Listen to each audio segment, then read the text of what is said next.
From 27 BC through the time of Jesus' sojourn on the earth, all the way up to AD 180, there was something that was described in the Roman Empire as the Pax Romana, the peace of Rome.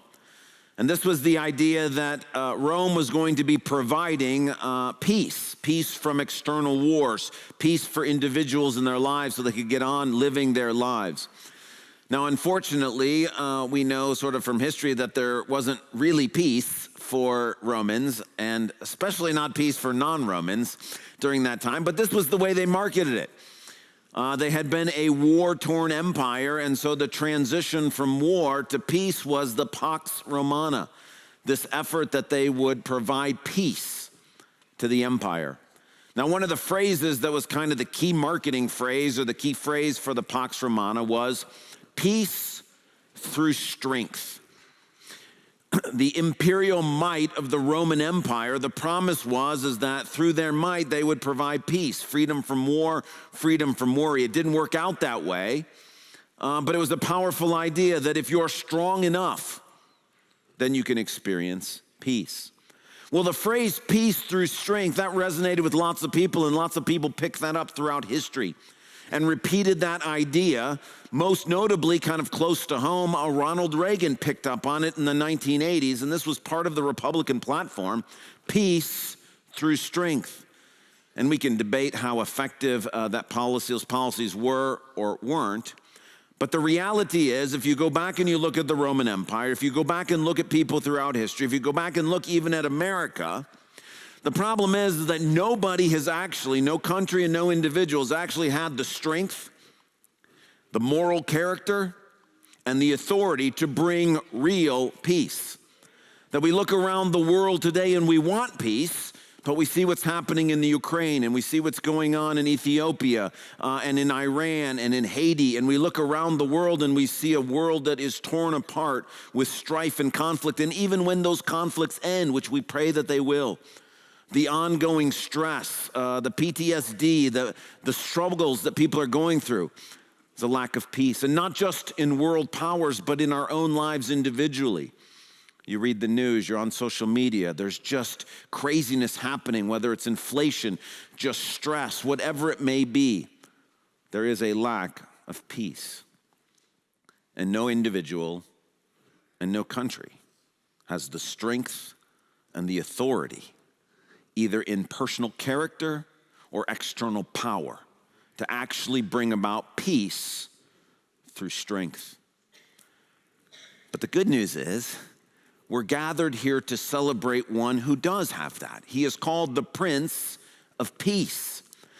Jesus has both the authority in his character and the power in who he is to exercise the kind of strength that is needed to achieve peace.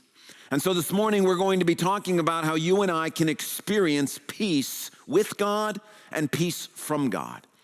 Now, we're not talking about peace from freedom from war. We're waiting for Jesus to return and bring us peace on the earth.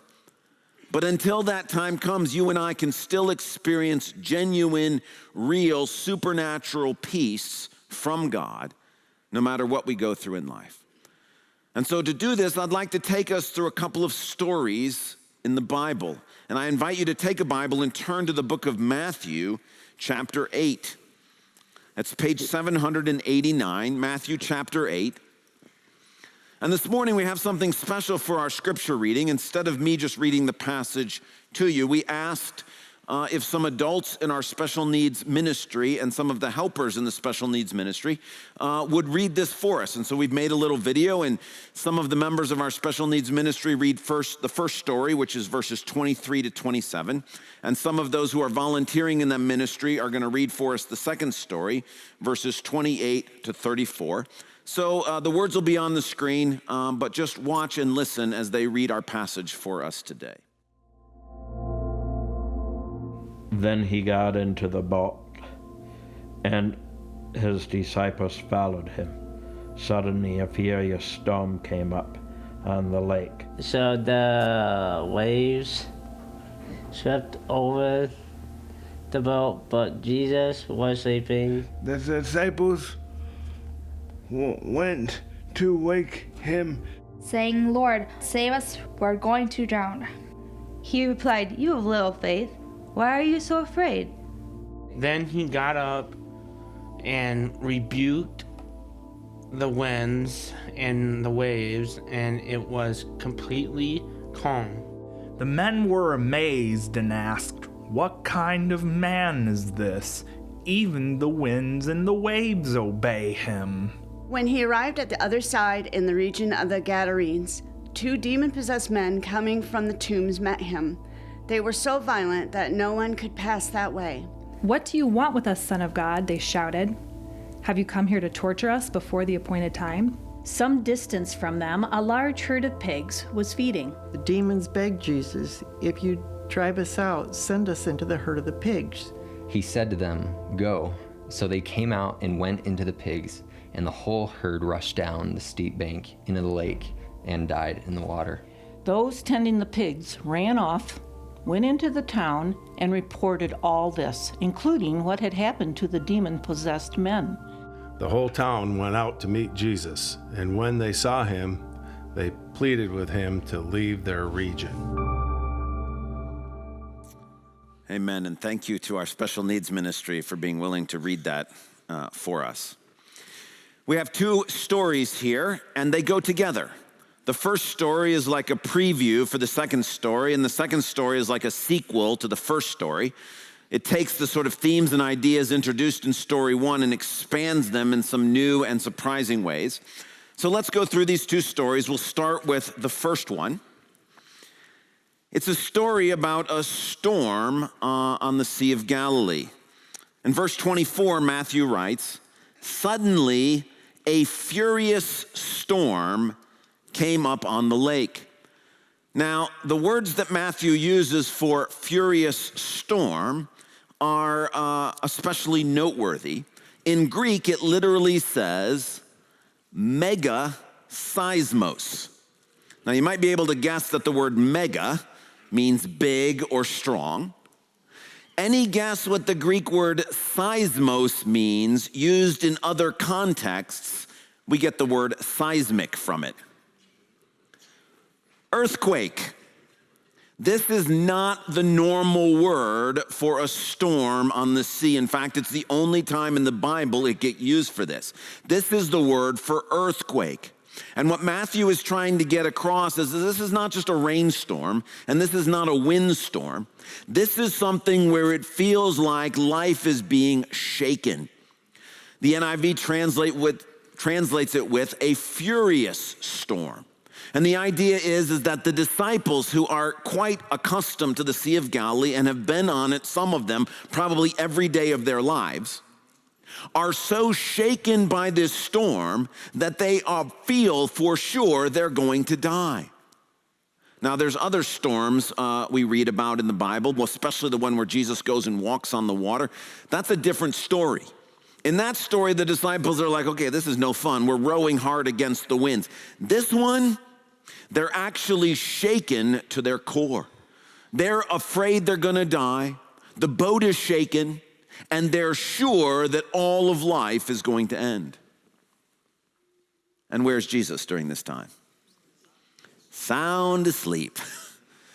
He's in the boat, just sleeping.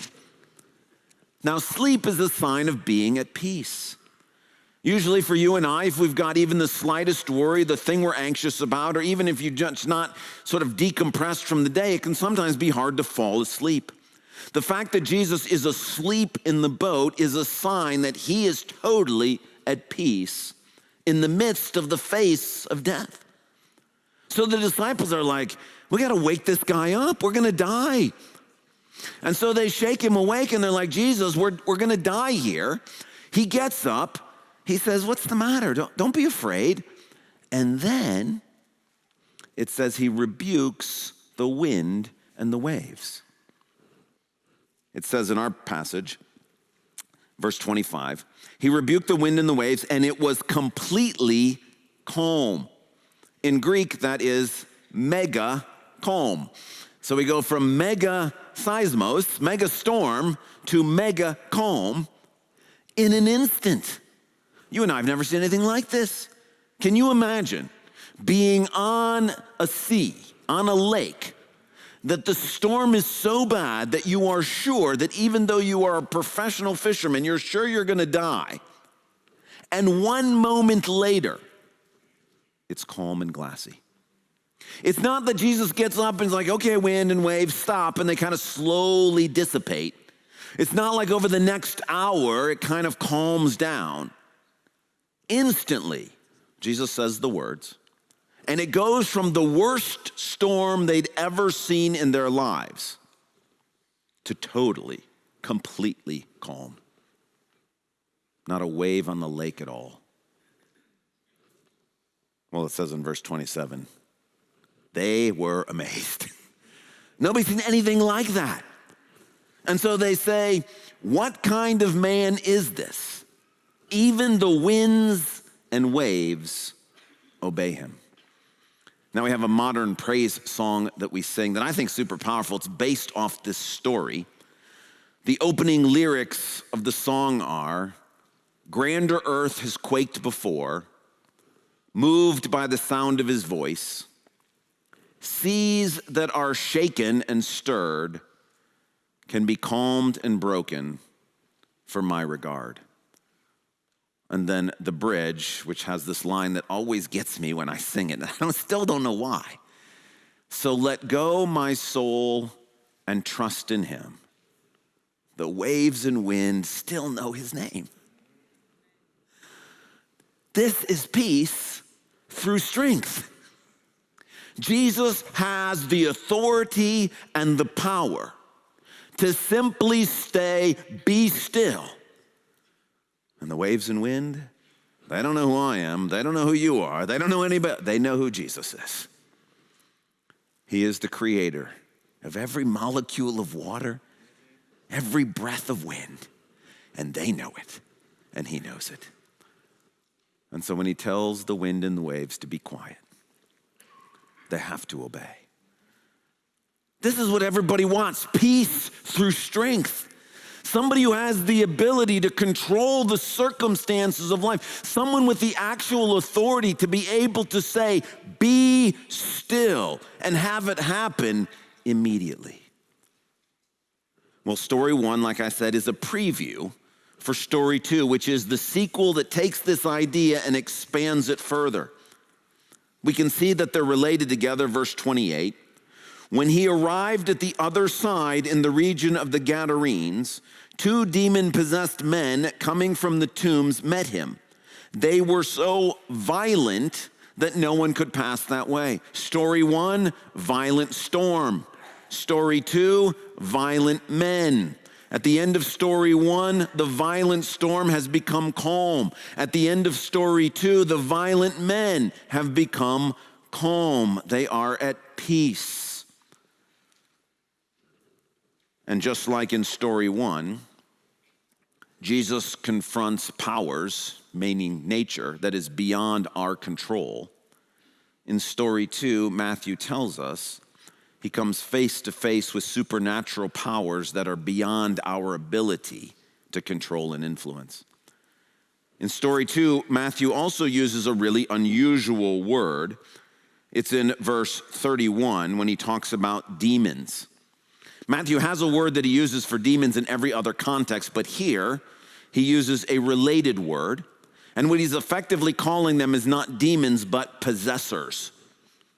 And he's focused on the fact that these supernatural beings have so much power over the men that they are possessing that they are their owners. They are their possessors. They are in control of what's going on. That's why these men are so violent, no one can go anywhere near them. The townspeople are like, we got to stay away. Nobody can control and help these men. They are totally and completely under Satan's power. They're possessed by Satan, which is why when Jesus has a conversation with the 2 men, it's not the men who respond, it's the demons who respond. And here Jesus comes face to face with this supernatural power that no human has been able to tame or deal with. The very best they can do is try to hold off absolute destruction. When Jesus shows up, Look what it says in verse 31. The possessors, the owners, the ones who have extreme power, they beg Jesus.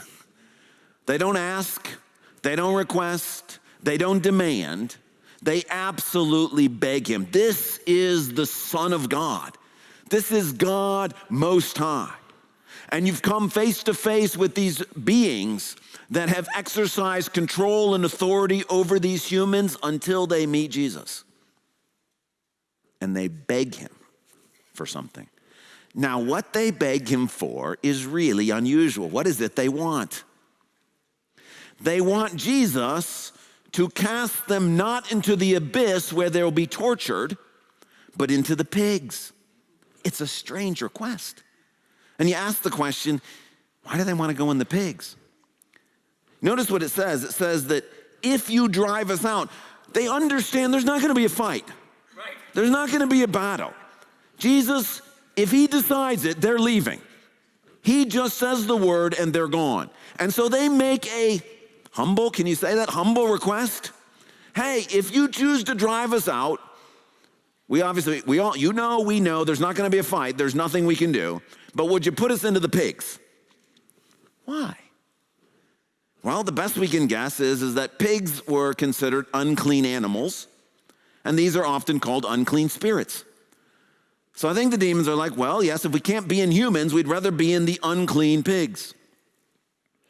But the bigger question is, why does Jesus agree to do this? He can easily say, no, it's clear he's got all of the authority. He could cast them into the abyss and have them be tortured from that moment on. He has the authority, he knows it, and they know it. So why does he agree to this? Because they only end up in the pigs on his authorization. I think he does this for 3 reasons. And all 3 of the reasons are for the benefit of you and I and the people who are there, not for the demons. This is not a favor to the demons. This is a kindness from Jesus to us and to the people in the story. Why? 3 ways. Number 1, verse 32, he tells them to go. They come out, go into the pigs, and immediately what happens? The pigs all die. So practically speaking, you're like, well, this made no sense. You were in these pigs for about 15 seconds, whatever the amount of time it is to take a pig to run from wherever he is down into the water and die. Why in the world would he do this? Jesus is wanting to show these people and us, this is what Satan does. He has one goal: to steal, kill, and destroy. That's all he knows how to do. This is not a rational decision on the part of these demons. As soon as those pigs are dead, they're out of the pigs again, and now what are they going to do? They go rushing into the lake to kill them because that's all they know how to do. And what Jesus is trying to tell us and them, look, Satan's not somebody you reason with. He's not somebody that shows mercy. He does not make smart decisions. You can't bargain with him. You can't sort of say, well, I'll let you be a part of my life as long as you don't do this. That's not how it works. This is what Satan does. And even though it's not in the demon's best interest, they can't help themselves. All they do is kill and destroy. And the minute they get into these pigs, they kill them. And we come to realize this is what they've been trying to do to these 2 guys the whole time they've been in them. And the only reason they weren't able to is humans being made in the image of God. We have a stronger ability to resist satanic forces than pigs do. And so the first reason Jesus allows this is he wants to make absolutely clear who it is we're dealing with. There's no bargaining with him. There's no reasoning with him. Satan and the demonic forces only know to do one thing: steal, kill, destroy. There's a second reason why I think Jesus goes ahead with this, and that has to do with where they're currently located.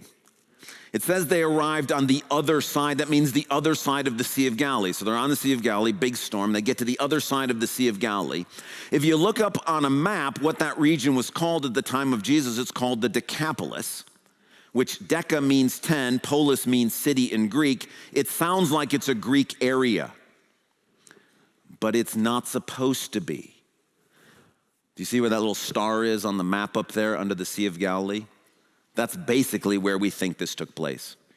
What we did is we took that star where this took place and we overlaid on top of it the tribal locations from the book of Joshua. What tribe's land are they on?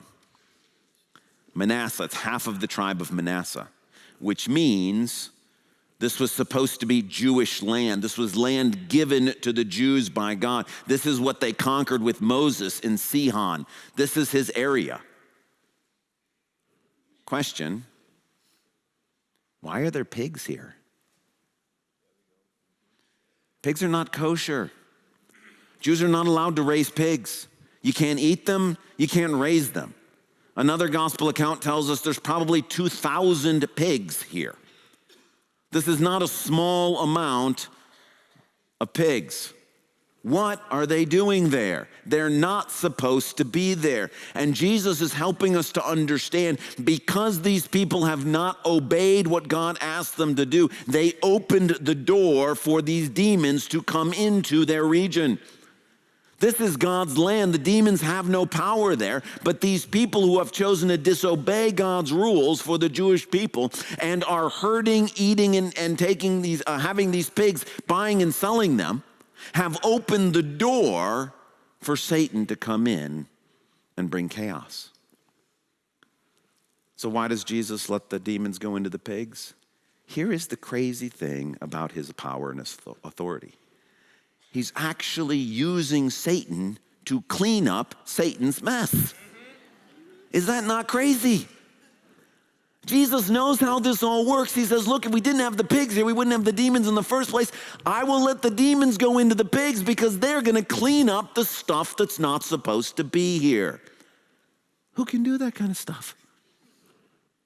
This is Jesus using Satan to accomplish good things.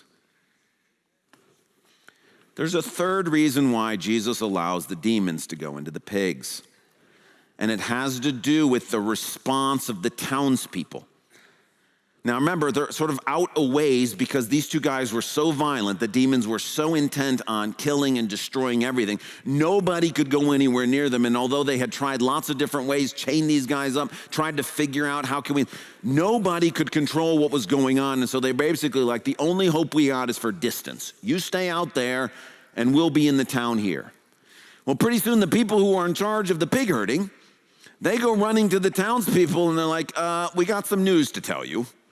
Number one, those two guys that nobody could ever do anything with, there's a guy who did something with them.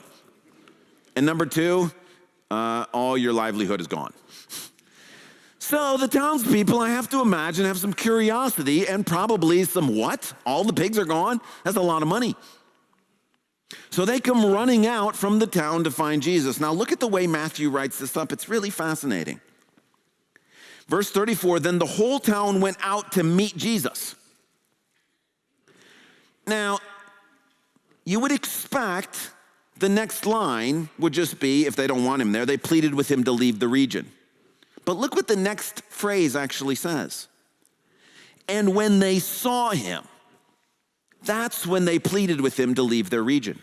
So you get the sense that they're coming out of town and they're kind of like, well, partly miffed that all the pigs are dead, but also like, well, who is this guy that actually could do this to these demons? And they come out not yet having decided what they want to do. And then they see Jesus and they decide, we got to get that guy out of here. Why? What did they see when they saw Jesus? They saw authority and they saw power. And they realized if he has the power and authority to command demons, he has the power and authority to command who? Us. Those pigs are there because they like the pork. They like the money. They're a symbol of Rome. They've not sort of accidentally ended up with 2,000 pigs. These are conscious decisions to disobey God. And when Jesus shows up, the townspeople realize, wait a second, if he can do that to those demons, he can tell us what to do. And they decide, yeah, no, thank you. They plead with him, please leave our region. Now, what does that have to do with the demons and the pigs? Well, the demons go into the pigs rush into the sea and then die. What happens to the demons at that point? They're just sitting there waiting for a new home. You understand that, right? They're not going to willingly go into the abyss. They're not going to move to a new region. They're just simply right there. They're invisible, so you can't see them. Jesus sees them. He knows, and he's leaving the people a choice. Look, you and I, these people, we like to think we can be lords of ourselves, that we can have peace through our strength. The truth of the matter is these people don't have enough strength for peace. And Jesus says, you're going to have to accept it's either me or it's going to be them. And despite the fact that he set these two guys free from stuff nobody else could set them free from, the townspeople decide, we don't want him telling us what to do. We don't want him telling us what we can eat. We don't want him telling us what we can raise. We don't want him telling us what to do with our money. And so they beg him to leave the region. The reason why Jesus cast those demons in the pigs is he was leaving them with a visible choice. Look, it's either me or them. They're still right here. What do you think is going to happen? The only thing holding them at bay is me. And they decide, no, we'd rather take our chances with the demons. So what does this have to do with you and I today? Well, there's two stories, and I think there's two groups. One story is meant for one group, and another story is meant for the other group. Story number one, I think, is especially for those who are not yet Christians. In the first story, they are afraid they're going to die. They've seen difficult things, they've seen hard things, but now they've come face to face with something that they're sure is going to kill them, and they are afraid. Friends, you and I are also going to die. It may be in a shipwreck. It may be in sickness, it may be with cancer, it may be of old age, it may be in a car accident. I don't know how it will come, but death is coming for all of us. And at some point when you and I begin to realize that, it is a shaking feeling. When you come face to face with your own mortality and you realize, I'm going to die. It creates a lack of peace. But look at Jesus. Is he afraid? He's sound asleep. Why is he at peace? Because he not only has authority over the wind and waves, he has authority over life and death. At his crucifixion, Jesus will, by his own authority, lay down his life, and 3 days later, on his own authority, he will raise it back up again. And so these disciples who are fearful of death look at Jesus, who is at peace, and basically say, we need help from you. And so, my friends, this is what he is saying to you today. If you want to have peace with God, peace in the face of death, all you have to do is the exact thing that these people on the boat did. What did they do? They just said, Lord, save us. That's it, just Lord, save. If in the quiet of your heart right now, you say to Jesus, Lord, save me from death, he will indeed do that. You're like, well, I don't have much faith. That's okay, they didn't have much faith apparently either. All Jesus needs is just a little tiny bit of faith. And if you're willing in your heart to just simply say, Lord, save me, he absolutely will. Everyone who says to Jesus, save me, will be saved. It's a promise that God himself makes. And if you're experiencing the chaos and the fear that comes with, well, death is waiting for me, all you have to do is say to Jesus, Lord, save me. Now, you might think that death is going to get you out of the chaos. You're like, well, I'm not afraid of death. It just means it's over. It's the end of the story. I wish that were the case, but it's not. You see what the demons are saying to Jesus? They understand after life is done here, there is torture that's waiting. We are eternal beings. There's no way to end this. Our bodies may die, but our souls and our spirits live on. And what we understand is that after death comes judgment. And in judgment, if you've not accepted Jesus as Lord, all that awaits is torture and separation. It's what the Bible calls hell. And so the encouragement is, you can't escape through death. You can't escape in life. What you do is there is peace through Jesus' strength. And if you today, you don't have to sign something, you don't have to give something, you don't have to do something, you just have to do the exact thing they did, which is in your heart say, Lord, save me, and you'll be saved. And you have peace with God, peace in the face of death. And when death does come, this Lord who has all authority will simply raise you up from the dead and give you life forever. Story 2 is for those of us here who are already Christians. What story 2 is about is even though you and I have peace with God, our eternal salvation is set, we've asked Jesus to save us, death has no ultimate power over us, even though that is true, and it is, you and I can still experience a lack of peace in our day-to-day lives. We can still experience the chaos, the darkness, the furious lack of control. And the reason that is because we still have an enemy who is bent on stealing, killing, and destroying. That's all he knows to do. That's all he wants to do. And simply because you have named the name of Jesus does not exempt you from that. That just makes him more angry. And you and I can have our eternal destinies taken care of. We can be right with God and be free from the power of death and still be struggling with darkness.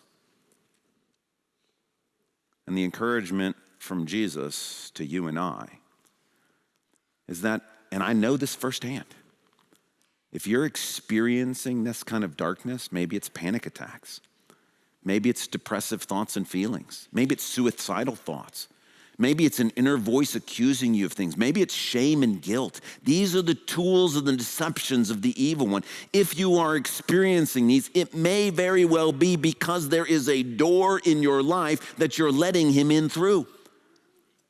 The pigs are there as a means by which Satan gets to come in. And you and I tell you this because I think the same way. I like to think to Jesus, hey, look, I'm good with you on Sundays and church stuff.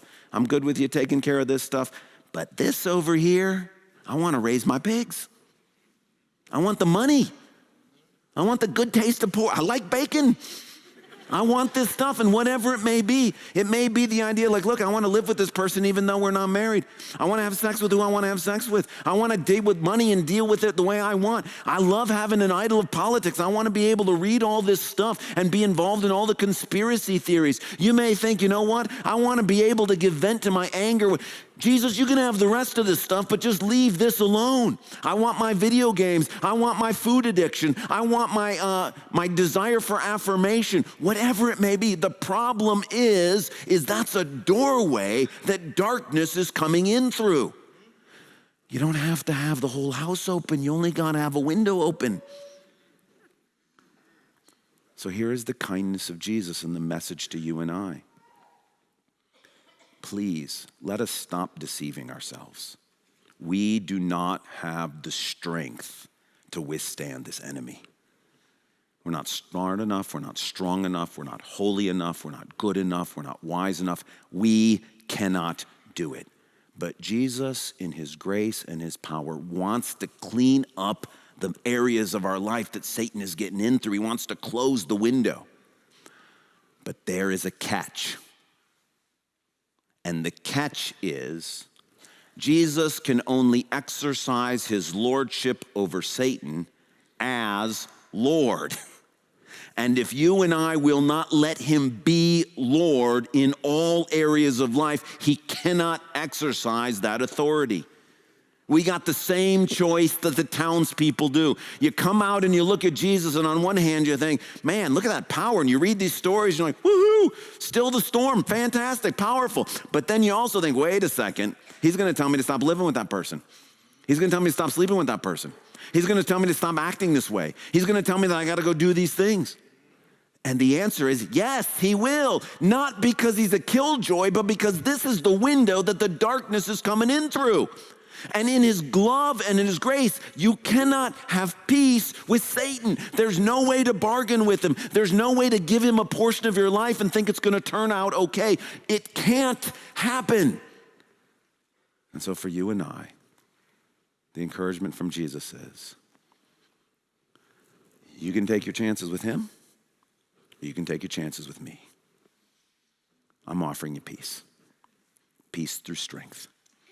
The Roman Empire couldn't pull it off. America can't pull it off. No individual in history except Jesus has been able to pull this off. And so the offer to you and I today is, let Jesus be Lord of every area. That dark one that you want to think nobody's, the one that the Holy Spirit is talking to you about right now, that's the one. That's where he wants in. That idolatry of food, that idolatry of sex, that idolatry of video games, that idolatry of politics, that idolatry of affirmation, that thing that you're holding on to, that you think nobody sees, two people see it. Satan sees it and Jesus sees it. They both see that's the window. And the encouragement from Jesus is, let me close that window. And the spiritual warfare you're experiencing is meant by Satan to destroy you and by Jesus to show you a window's open. Let's close it.